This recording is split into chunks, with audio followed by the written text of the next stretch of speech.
आखिरी सवाल है। निवाड़ी व पृथ्वीपुर की जनता यही कहती है कि राठौर परिवार ने कभी परिवारवाद और जातिवाद नहीं राजनीति में फैलाया। नहीं तो इसमें क्या गलत है? मेरे पिताजी ने तो हमेशा परिवार, राठौर परिवार नहीं माना। उन्होंने हमेशा क्षेत्र के एक एक बुजुर्ग, नौजवान माताओं बहनों को अपना परिवार का साथी माना। और यही कारण है कि जब कांग्रेस पार्टी से दो दो बार उनकी टिकट कटी तो निर्दलीय जनता ने उनको 40-40 और 46-46 हज़ार वोटों से जिताकर भेजा। ये प्रेम और स्नेह है। और कई लोग भारतीय जनता पार्टी के आरोप लगाते हैं कि सामंतवादी हैं और ये हैं। मैं कहता हूँ अगर जनता का प्रेम करना, जनता का स्नेह करना और जनता का आशीर्वाद अगर सामंतवाद है तो हमें कबूल है ऐसा सामंतवाद। हम तो चाहते हैं कि जनता का आशीर्वाद बना रहे। और जिस तरह से मेरे पिता स्वर्गीय बृजेंद्र सिंह राठौर जनता की सेवा में हमेशा समर्पित रहे, नितिन सिंह राठौर को भी ऐसा ही आशीर्वाद भगवान दे कि हमारी जो परिवार स्वरूप जनता है उसके सेवा में, उसके सुख दुख में उपस्थित होने में कभी भी नितिन सिंह राठौर पीछे ना हटे। और जहां हमारी जनता जनार्दन का पसीना गिरे वहां नितिन सिंह राठौर का खून गिरे। ये आशीर्वाद हम भगवान से चाहते हैं। नमस्कार, आप देख रहे हैं राजधानी समाचार। तो बात की जाए बुंदेलखंड के निवाड़ी जिले की पृथ्वीपुर विधानसभा सीट की। पृथ्वीपुर विधानसभा सीट चर्चाओं में है, लेकिन चर्चाओं में इसलिए है क्योंकि तमाम वो नेता हैं जो वहाँ पर दावेदारी कर रहे हैं। कई लोग स्थानीय हैं और कई लोग बाहर के भी आके वहाँ पर राजनीति अपनी कर रहे हैं। बात करेंगे, नितिन राठौर हैं, पिताजी मंत्री रहे, पूर्व मंत्री के सुपुत्र हैं और कांग्रेस के ऊर्जावान युवा नेता माने जाते हैं बुंदेलखंड और टीकमगढ़ जिले में और निवाड़ी जिले में। बात करेंगे चुनाव को लेकर। देखा जाए तो लगातार वो भाजपा के नेता जो सिंधिया के साथ कभी गए थे वो कांग्रेस ज्वाइन कर रहे हैं। चाहे वीरेंद्र सिंह रघुवंशी को देख लें, क्या स्थिति बन रही है इस बारे में? देखिए, सबको समझ में आ रहा है कि आने वाला समय उस पार्टी का है जो हमेशा गरीब की हितैषी रही, जो मध्यम वर्गीय की हितैषी रही। और उस पार्टी का जाने वाला है जिसने पूरे मध्य प्रदेश में भ्रष्टाचार चरम सीमा पे कर दिया, जो व्यापारियों की पार्टी रही। और साथ ही साथ हमेशा हर जगह लोग, आम जनमानस और गरीब जनता जिनके कार्यकाल में निरंतर परेशान रही, तो ऐसी पार्टी अब जाने वाली है और कांग्रेस आने वाली है। इसलिए लोगों का रुझान डेफिनेटली कांग्रेस की तरफ हो रहा है और झुकाव भी कांग्रेस की तरफ हो रहा है। देखा जाए तो निवाड़ी और पृथ्वीपुर में लोग कहते हैं कि यादव समाज के बड़े नेता भाजपा में इस बार, लेकिन रोशनी यादव कांग्रेस में आ गई। कैसा रहेगा चुनावी माहौल और क्या रहेगी भूमिका उनकी? देखिए, ये बात ठीक है कि भारतीय जनता पार्टी में भी यादव समाज के नेता हैं, पर ऐसा नहीं, कांग्रेस पार्टी में भी यादव समाज के तमाम नेता हैं। और मैं तो ये कहता हूँ कि मेरे पिताजी ने इतने वर्ष राजनीति की, उन्होंने हमेशा किसी भी एक जाति की राजनीति नहीं की। हर जाति के लोग उनके कार्यकर्ता रहे, हर समाज के लोगों को साथ लेकर वो आगे रहे और उसके बाद सबको साथ लेकर निरंतर इतने वोटों से वो जीतते रहे।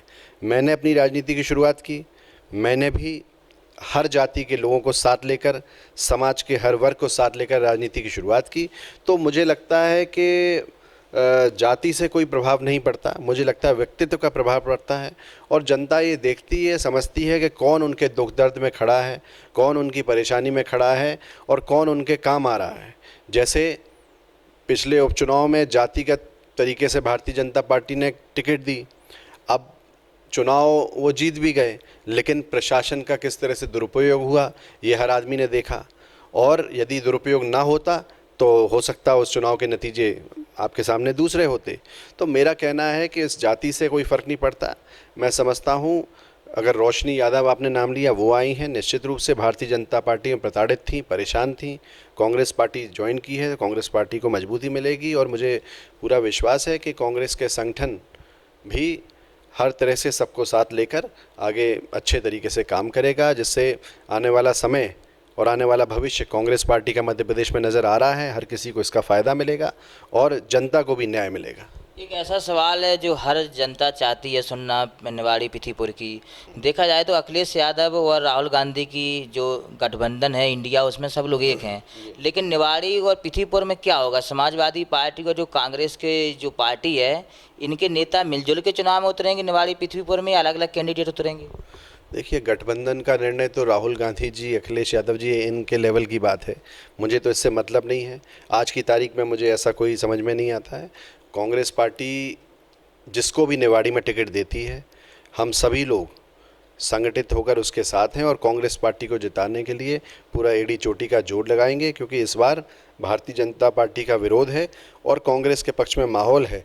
निश्चित रूप से चाहे निवाड़ी हो, चाहे पृथ्वीपुर हो, चाहे टीकमगढ़ हो, चाहे जतारा हो, चाहे खरगापुर हो, कांग्रेस पार्टी जिसको भी टिकट देगी, हम सब लोग पूरे तरीके से संगठित होकर कांग्रेस को जिताने का काम करेंगे और भाजपा को यहाँ से भगाने का काम करेंगे। कई जनता सुनना चाहती है, पृथ्वीपुर विधानसभा में कई कांग्रेस के नेता, कई लोग कहते हैं कि पृथ्वीपुर में जाति विशेष का दबदबा है। वर्तमान के जो विधायक हैं उनके लोग जुड़े हैं, रेत का ट्रैक्टर भी उनका चलेगा, जितने सारे धंधे पानी हैं सब एक जाति विशेष का चल रहा है विधानसभा पृथ्वीपुर में। इसमें कितनी सच्चाई है? देखिए, मैं किसी जाति विशेष पे आरोप नहीं लगाना चाहता हूँ। ये सवाल सुनना चाहते हैं, लोगों ने पूछा तो ये डिपेंड करता है जनप्रतिनिधि के ऊपर। जनप्रतिनिधि की सोच कैसी है। जनप्रतिनिधि जो हैं वो, उनकी शुरुआत तो उत्तर प्रदेश से रही, समाजवादी पार्टी के वो नेता रहे और मौका देकर उनको लगा कि भारतीय जनता पार्टी में कूद जाओ, इनका समय आने वाला है, उनको जो भी सोचा हो तो वहाँ कूद गए। कल को कांग्रेस का समय देख रहे होंगे तो हो सकता है कांग्रेस में दिमाग लगाने लगे। जो एक पार्टी के नहीं हो पाए वो जनता के क्या हो पाएंगे, ठीक है ना। दूसरी बात, इतने वर्षों से मेरे पिताजी रहे, वहाँ एक अमन चैन शांति थी, लोगों में एक प्रेम था, सद्भाव था। 2 वर्ष भारतीय जनता पार्टी के जो प्रत्याशी, जो विधायक बने हैं, उनके कार्यकाल में निरंतर अपराध बढ़े हैं, हत्याएं हुई, लूट हुई, चोरियां हुई, लोग परेशान हैं। गांव-गांव में 80% गांव में लोगों के ट्रांसफार्मर जले पड़े हैं, डीपी नहीं है, लोग उल्टे सीधे बिल आ रहे हैं, जमा नहीं कर पा रहे हैं तो कुर्कियाँ हो रही, किसी का टीवी उठा लिया जाता है, किसी का मोटरसाइकिल उठा ली जाती है, ट्रैक्टर उठा लिए जाते हैं, गाँव हर तिराहे चौराहे पे चेकिंग के नाम पे लोगों से वसूली की जाती है। तो लोग परेशान हैं। तहसील में जाओ, बिना पैसे के काम नहीं है। थाने में जाओ, रिपोर्ट डालना है, पैसे लगेंगे, रिपोर्ट वापस लेना है तो पैसे लगेंगे। तो जनता पूरी तरह से त्रस्त है, परेशान है। आवास की बात करते हैं, उस पर 20,000 रुपये, 30,000 रुपये खाए जाते हैं। तो हर जगह जनता प्रताड़ित है, परेशान है। और जो माहौल बनाया गया, मैं समझता हूँ जनप्रतिनिधि को एक लोग जो चुन के भेजते हैं उसको एक अपना आइडल मानते हैं, और अगर जनप्रतिनिधि की तरफ से ही इस तरह की नेगेटिव, नकारात्मक राजनीति अगर होती है तो जनता पे इसका असर पड़ता है और उनके कार्यकर्ताओं पे भी असर पड़ता है। आज कार्यकर्ता भी भारतीय जनता पार्टी के निराश हैं, हताश हैं, उनमें खुद ही फूट है, क्योंकि भारतीय जनता पार्टी के कई अन्य लोग जो पृथ्वीपुर विधानसभा में हैं वो दावेदारी कर रहे हैं, वो असंतुष्ट हैं। आप जाके जानकारी लीजिए कितने तरह के गुट भारतीय जनता पार्टी में इस वक्त हो गए हैं पृथ्वीपुर में। तो ये साबित करता है कि जनप्रतिनिधि टोटल तरीके से नकारात्मक राजनीति उन्होंने की है, जिससे सभी लोग असंतुष्ट हैं, जनता असंतुष्ट है और साथ साथ भारतीय जनता पार्टी के कार्यकर्ता भी असंतुष्ट हैं। एक आखिरी सवाल है, विधानसभा चुनाव को लेकर तमाम पार्टियां अपनी अपनी घोषणा कर रही हैं। कांग्रेस ने भी घोषणा की है कि हम 1500 रुपये देंगे, 500 रुपये में सिलेंडर देंगे। तो लेकिन भाजपा वाले आरोप लगाते हैं कि घोषणा की है लेकिन सरकार बनी नहीं, घोषणा में सच्चाई कैसे मान लें? देखिए, घोषणा करने वाले तो शिवराज सिंह जी हैं, जो घोषणावीर कहलाते हैं। पता नहीं कितनी हजारों घोषणाएं उनकी हैं लेकिन क्रियान्वयन नहीं होता। कमलनाथ जी वचनवीर हैं, वचन देते हैं। और जब कांग्रेस की सरकार 2018 में बनी थी, उन्होंने जो वचन दिए थे, किसान कर्ज माफ़ी की बात उन्होंने की थी, वो कर्ज माफ़ी करके उन्होंने दिखाई। 1000 गौशालाओं का निर्माण उन्होंने करके दिखाया। उन्होंने गरीब कन्या विवाह की राशि 25,000 से बढ़ा के 51,000 करके दिखाई। वृद्धा दिव्यांग पेंशन जो भारतीय जनता पार्टी तो 15 साल में नहीं बढ़ा पाई, उन्होंने 300 से बढ़ा के 600 कर दी थी, उसको 1000 करने जा रहे थे। तो वो वचनवीर हैं और उन्होंने अभी भी 11 वचन दिए हैं। उन्होंने नारी सम्मान योजना, जिसके तहत हर महिला के खाते में 1500 रुपये, 500 रुपये में गैस सिलेंडर उपलब्ध कराएंगे, उन्होंने कहा है वो इस वचन को निश्चित रूप से निभाएंगे। उन्होंने कहा है कि वो बनते ही 100 यूनिट बिजली माफ़ होगी और उसके ऊपर 200 यूनिट बिजली आधे दामों पे उसके बिल दिया जाएगा। ये वचन उन्होंने दिया है, वो करके दिखाएंगे। उन्होंने ओल्ड पेंशन स्कीम की बात कही है, वो कर्मचारियों को ये लाभ दिला के दिखाएंगे। कृषक न्याय योजना के तहत उन्होंने कहा है कि हर किसान को 5 हॉर्स पावर की मोटर फ्री रहेगी, उसके साथ 12 घंटे बिजली दी जाएगी। और तमाम चीज़ें, तमाम जो उन्होंने वचन दिए हैं, कमलनाथ जी उन वचन को निभाने के लिए जाने जाते हैं। भारतीय जनता पार्टी ने तो, मैं पृथ्वीपुर का और अपना निवाड़ी ज़िले का ही उदाहरण देता हूँ, बेतवा जामिनी के पुल के लिए हमारे पिताजी ने पूरा प्रयास किया। आप भी जानते हैं कितनी मेहनत के बाद वो हुआ, लेकिन उसका क्रेडिट भारतीय जनता पार्टी ने लिया, क्योंकि उनकी सरकार थी तो फीता उन्होंने काटा। उसमें भ्रष्टाचार कितने % हुआ? कांग्रेस 50% का लगाती है। बेतवा जामिनी में जो पुल बना, क्या 50 से 75 हो गया? कितना %? देखिए, आप भ्रष्टाचार का तो सीधा सीधा उदाहरण महाकाल लोक भी है। महाकाल लोक भी कमलनाथ जी के वक्त ही उसकी शुरुआत हुई थी। ये भारतीय जनता पार्टी के तमाम मंत्रियों ने भी आरोप लगाए थे पहले, ये तो उनके टाइम का है। और बाद में जब वो मूर्तियाँ इतने हज़ार करोड़ उसका क्रियान्वयन, तो काम तो सब भाजपा ने कराए। जब वो मूर्तियाँ उड़ गई उसके बाद कहने लगे वो तो कांग्रेस का काम था। तो ये भारतीय जनता पार्टी का दोहरा चरित्र सबके सामने है। भ्रष्टाचार हर जगह है। ओरछा में भी बेतवा जामनी के पुल सैंक्शन कराए गए और पूरी मेहनत पिताजी की थी। आम घाट का पुल पिताजी ने अपनी मेहनत से करवाया था। अभी तो तमाम इनकी जो वो कौन सी विकास यात्रा चल रही है उसमें बहुत से काम पिताजी ने, देगौड़ा की तहसील उन्होंने उसकी घोषणा करवाई थी। देगौड़ा में पानी की टंकी, गौर में पानी की टंकी, ये तमाम काम पिताजी ने अपने समय पे सड़कों के जाल बिछवाए थे अपने क्षेत्र में। पर अब चूंकि सरकार भाजपा की, विधायक भाजपा के हैं, तो फीते वो काट रहे हैं। लेकिन मैं कहता हूँ भले ही वो उसका क्रेडिट ले रहे हैं, लेकिन जनता के साथ न्याय होना चाहिए। आज जनता जो बिजली से पृथ्वीपुर विधानसभा में निरंतर 2 वर्षों से परेशान है, वो उसका निराकरण होना चाहिए। लोग भ्रष्टाचार से परेशान है, इसका निराकरण होना चाहिए। क्योंकि कब तक कितना कमीशन ये लोग खाएंगे, इनका पेट भर नहीं सकता क्या? मेरा कहना ये है कि आज जनता परेशान है और जनता को न्याय मिलना चाहिए। और मुझे ऐसा लगता है कि जनता ने इस बार ठान लिया है कि 18 वर्षों से जो शिवराज सिंह जी हैं उनकी बातें बड़ी बड़ी होती हैं पर क्रियान्वयन नहीं होता।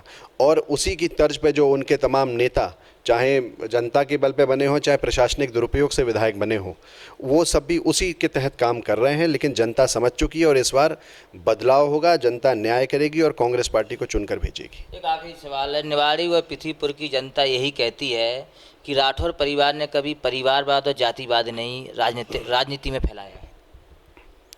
नहीं तो इसमें क्या गलत है? मेरे पिताजी ने तो हमेशा परिवार, राठौर परिवार नहीं माना। उन्होंने हमेशा क्षेत्र के एक एक बुजुर्ग, नौजवान माताओं बहनों को अपना परिवार का साथी माना। और यही कारण है कि जब कांग्रेस पार्टी से 2-2 बार उनकी टिकट कटी तो निर्दलीय जनता ने उनको 40-40 और 46-46 हज़ार वोटों से जिताकर भेजा। ये प्रेम और स्नेह है।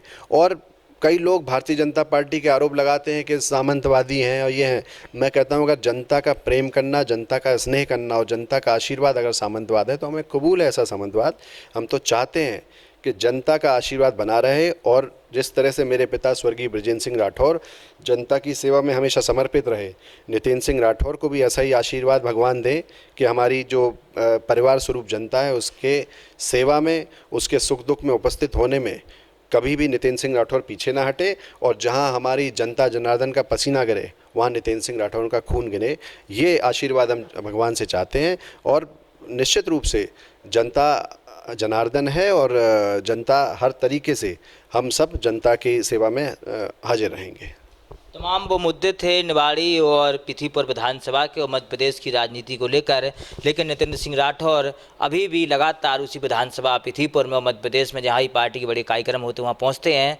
लेकिन कहीं ना कहीं देखा जाए तो लगभग ऐसा तय मान सकते हैं अपन के कांग्रेस पार्टी नितेंद्र सिंह राठौर को ही पृथ्वीपुर विधानसभा से टिकट देगी, क्योंकि ऐसा मानना है और लगातार कांग्रेस में खबरें चल रही हैं। जुड़े रहिए हमारे साथ, न्यूज़ की रिपोर्ट, भोपाल।